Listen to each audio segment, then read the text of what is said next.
जय हिंद दोस्तों।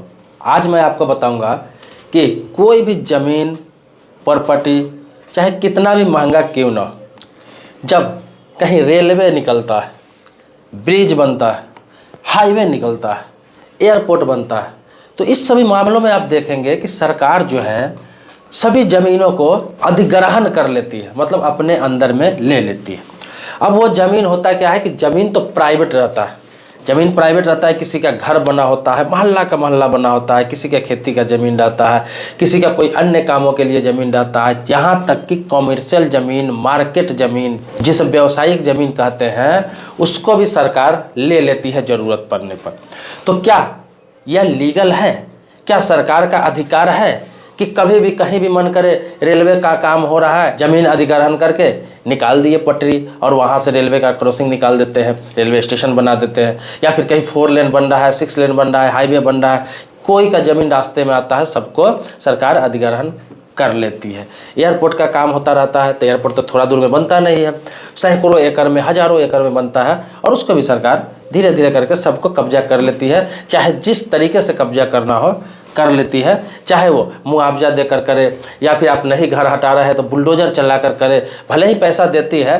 क्या यह नियम है? क्या यह संवैधानिक है? मैं इस पर चर्चा करूंगा, पूरी बातें आपको जानकारी दूंगा, पूरे वीडियो में बने रहेंगे। क्योंकि होता क्या है, बहुत सारे लोगों के साथ ऐसा हो चुका है और बहुत सारे लोग ऐसे हैं जिसके साथ भविष्य में हो भी सकता है। तो इसीलिए इस वीडियो को पूरा देखें। हो सकता है आपके रिश्तेदार के, दोस्तों को, जानने वाले को, किसी को, आपके गांव में, मोहल्ला में, समाज में किसी को ये काम आ जाए। आते हैं सीधे मुद्दों पर। इससे पहले आप इस वीडियो को लाइक कीजिए। मन में कोई सवाल, प्रश्न होगा तो आप कमेंट बॉक्स में लिखेंगे, फिर से उस टॉपिक को वीडियो बनाऊंगा। क्योंकि ये भी किसी का प्रश्न था, एक सब्सक्राइबर ने कहा है कि मेरा ज़मीन, एक 4 लेन बन रहा था, मेरा ज़मीन उस 4 लेन में आ गया, मैं सरकार को ज़मीन देना नहीं चाह रहा था, लेकिन बहुत सारे लोग देना चाह रहे थे, बहुत सारे लोग देना नहीं चाह रहे थे, लेकिन सरकारी प्रक्रिया अपनाकर ज़बरदस्ती ज़मीन ले लिया गया। हालांकि मुआवजा सभी को दिया गया, लेकिन ज़मीन ज़बरदस्ती ले लिया गया। तो क्या यह संवैधानिक है? क्या है? तो मैं आपको बता दूं, सीधा सीधा आते हैं पॉइंट पर। पॉइंट पर आने से पहले मैं सारी बातें इसलिए आपको बताया हूं क्योंकि आप इस बात को समझेंगे तभी कानून को समझ पाएंगे। जब तक बातें को नहीं समझेंगे तब तक कानून को आप नहीं समझ पाएंगे, सच्चाई को नहीं समझ पाएंगे, जो संवैधानिक चीज़ है उसको नहीं समझ पाएंगे। मैं आपको बता दूं कि कोई भी पुल बनता हो, ब्रिज बनता हो, रेलवे स्टेशन बनता हो, रेलवे पटरी बिछ रहा हो, 4 लेन बन रहा हो, एयरपोर्ट बन रहा हो, ये सब जितने भी चीज़ें बन रही है, किसके लिए बन रही? ये पब्लिक के लिए बन रही है, और वो पब्लिक प्रॉपर्टी ही होता है। भले ही सरकार बनवाती है, लेकिन वो पब्लिक प्रॉपर्टी ही होता है, पब्लिक के लिए बनता है। अब आपको बता दूं कि अभी तक जो यूज कर रहे हैं आप, किसी भी हाईवे से आप गुजरते हैं, चाहे अपने गाँव के सड़क से गुजरते हैं, अपने शहर के सड़क से गुजरते हैं, एयरपोर्ट से आप यात्रा करते हैं, जहाँ रेलवे स्टेशन पर जाते हैं, या फिर कुछ भी ब्रिज कहीं बना हुआ उससे ऊपर आप गुजर रहे हैं, क्या आपको मालूम है कि वो भी किसी न किसी का कभी न कभी ज़मीन ही रहा होगा? कोई ना कोई तो वहाँ पे बसा ही रहा होगा। अगर मोहल्ला नहीं रहा होगा तो ज़मीन प्राइवेट रहा होगा किसी न किसी का, क्योंकि सरकार का हर जगह, हर समय, जहाँ चाहे वहाँ पर तो ज़मीन उसका रहता नहीं। किसी न किसी पब्लिक का ज़मीन रहा होगा तो सरकार ले ली, और उस पर जो चीज़ें बनी उस पर अभी जितने भी लोग हैं, सारे लोगों को उससे फ़ायदा हो रहा है। अब मैं आपको बता दूं कि आपको अभी तक ये दिमाग में इसलिए नहीं आया क्योंकि वो आपका ज़मीन नहीं था। जब आपका ज़मीन इस तरह के मामलों में आती है तब दिमाग खुलता है कि भाई क्या ऐसा होना चाहिए, क्यों हो रहा है मेरे साथ, ये ज़मीन मैं देना नहीं चाह रहा था, ज़बरदस्ती लेना चाह रही है सरकार। अब आते हैं मुद्दों पर, जो कानूनी मुद्दा है। मैं आपको बता दूं कि आपके दादा के नाम से, परदादा के नाम से, पिताजी के नाम से या आपके नाम से, किसी के नाम से प्रॉपर्टी होगा, ज़मीन होगा। जब आप खतियान निकालेंगे तो उसमें देखेंगे, खतियान जो होता है, खतियान में देखेंगे सीधा सीधा लिखा रहता है, चाहे रसीद आप कटाते होंगे, मालगुजारी रसीद, या फिर ज़मीन का टैक्स होता है, या फिर उसे हम क्या बोलते हैं, राजस्व रसीद, या फिर बहुत सारी चीज़ें उसको बोलते हैं। तो जो कुछ भी मिलता है, जो सरकारी कागजात होता है, वहाँ पर आप देखेंगे क्या लिखा रहता है, रैयत का नाम। कहीं भी ये नहीं लिखा रहता है, प्रॉपर्टी खरीदते हैं, कि मालिक का नाम, चाहे वो खतियान हो, खतौनी हो, रजिस्टर 2 हो, या फिर जमाबंदी हो, या फिर आपको रसीद मिल रहा है, या फिर आप ज़मीन रजिस्ट्री कराने जाते हैं, बेचने जाते हैं, तो वहाँ पे क्या लिखा रहता है, रैयत का नाम।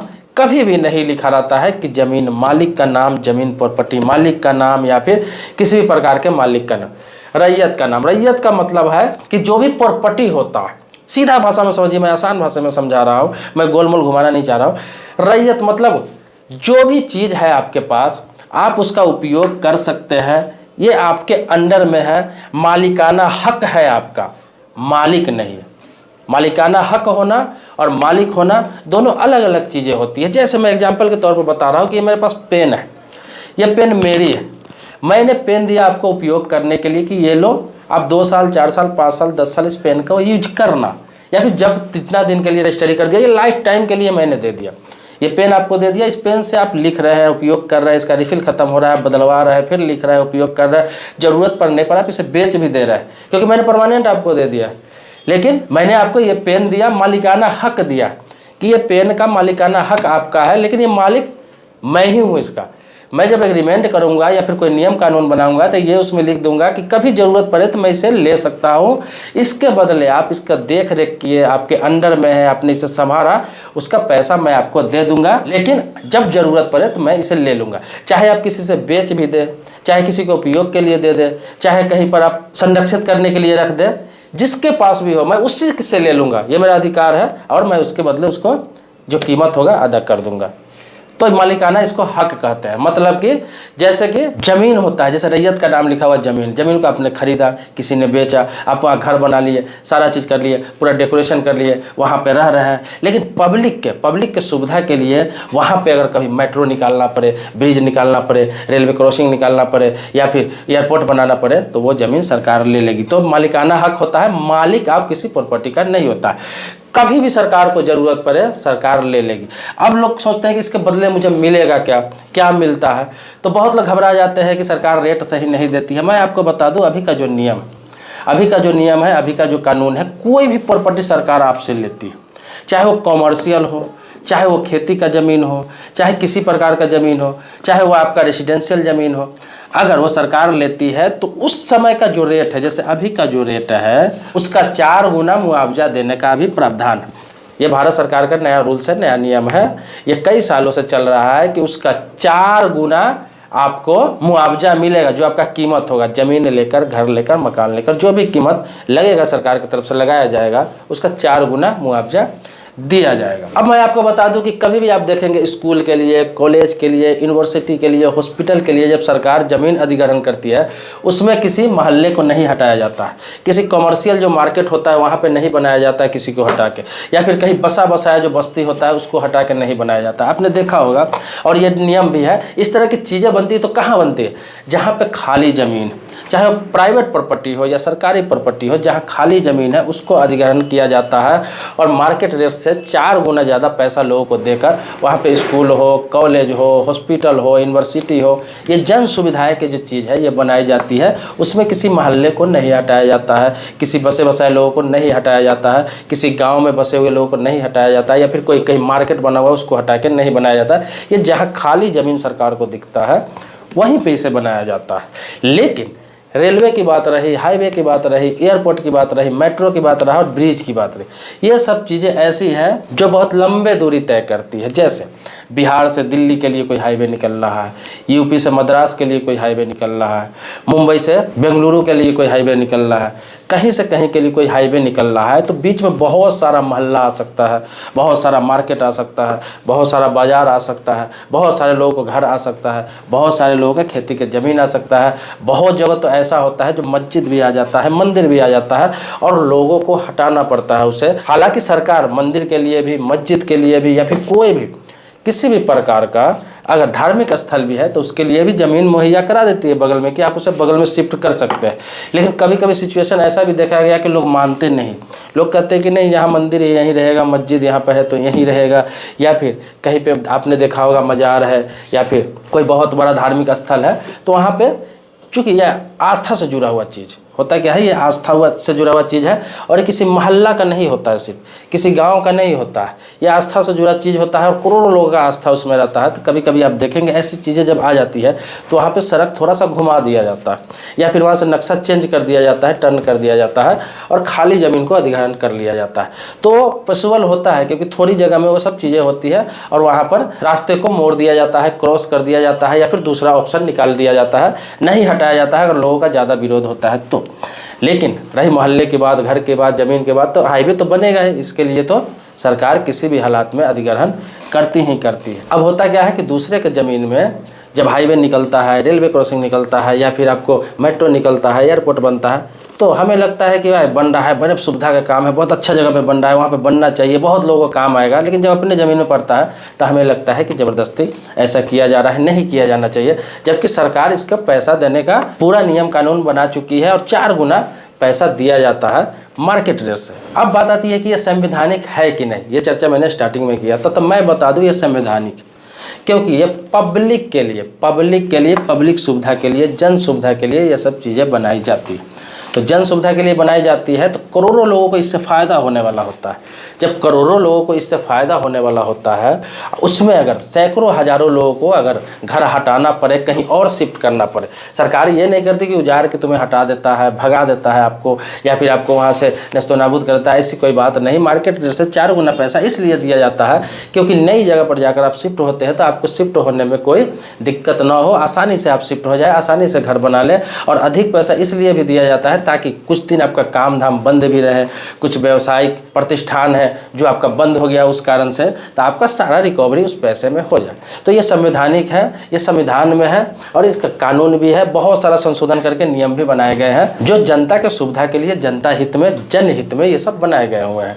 अब आप कहेंगे कि मैं ऐसी बातें कर रहा हूँ, तो मैं पक्ष विपक्ष की बातें नहीं कर रहा हूँ, न मैं सरकार का पक्ष ले रहा हूँ, न मैं आम जनता की मांगों का विरोध कर रहा हूँ। मैं जो नियम है, कानून है, जो अभी चल रहा है, मैं उस बातों को बता रहा हूँ, आप तक पहुँचा रहा हूँ, आपको जागरूक कर रहा हूँ कि ये लीगल है। और सरकार जब चाहे, अगर मेरा घर जहाँ पे है, सरकार को वहाँ से मेट्रो निकालना हो, हाईवे निकालना हो, एयरपोर्ट बनाना हो, अगर उसे ज़रूरत पड़ेगी तो मुझे भी वो मुआवजा देकर मेरा ज़मीन भी वो ले लेंगे, क्योंकि उस ज़मीन से लाखों करोड़ लोगों का फ़ायदा होने वाला है, भला होने वाला है, उसमें मेरा भी भला होने वाला है भविष्य में। तो मैं पूरे भारत की बात बता रहा हूँ, पूरे देश में कहीं भी आपकी प्रॉपर्टी है, ज़मीन है, सरकार को ज़रूरत नहीं पड़ता है तो कोई दिक्कत नहीं है, हर जगह ज़रूरत नहीं पड़ता है। मैं आपको बता दूं, ऐसा नहीं कि कहीं का ज़मीन किसी को लेकर, किसी को मुआवजा देकर हटा दिया जाता है, ऐसा नहीं है। ये बातें हो रही जहाँ ज़रूरत सरकार को पड़ती है जन सुविधाएँ के लिए, वहाँ की बात बता रहा हूँ। तो वहाँ ऐसा किया जाता है और जन सुविधाएँ के लिए किया जाता है। भारत में कहीं भी ज़मीन है, आप उसका रैयत है, मालिक नहीं है, मालिकाना हक आपको मिला हुआ है। ये सारी की सारी जो ज़मीनें होती है वो सरकार की होती है और इसका मालिक सरकार होता है, और सरकार जब चाहे तब इस ज़मीन का उपयोग कर सकती है। इसके अलावा एक छोटी सी जानकारी और मैं इसमें ऐड कर रहा हूँ। आप जब वाहन खरीदते हैं, गाड़ी खरीदते हैं, उसमें भी बहुत सारे टर्म कंडीशन होते हैं। आपको मालूम है, बहुत सारे लोगों को मालूम नहीं होता। पहले आरसी का बुक आता था, लाइसेंस भी मिलता था तो आपको बुक होता था, उसमें बहुत सारे टर्म कंडीशन लिखे होते थे जो अब हिडन कर दिए गए, ऑन रिकॉर्ड होता है, बट आपके आरसी पर नहीं रहता है। तो आपको नियम कानून बता दूँ कि नियम कानून इसमें भी है कि आप कोई भी वाहन खरीदते हैं, चाहे बाइक हो, 4 व्हीलर हो, या फिर आपके पास ट्रक हो, या फिर कोई भी गाड़ी हो, बुलडोजर ही क्यों ना हो आपके पास, क्रेन ही क्यों ना हो, सारे का नियम रूल्स है कि इसका भी मालिक आप होते हैं, मालिक होते हैं, ऑनर का नाम लिखा रहता है, मालिक होते हैं आप इसके, बजाबता इसमें रैयत नहीं होते, इसमें मालिक होते हैं। लेकिन फिर भी इसका रूल है, संवैधानिक है, कानून है इसका, कि सरकार को जब आपकी वाहन की ज़रूरत पड़ेगी, गाड़ी की ज़रूरत पड़ेगी, आपका गाड़ी सरकार ले लेगी उपयोग के लिए, उसके बदले भी आपको पैसे देगी।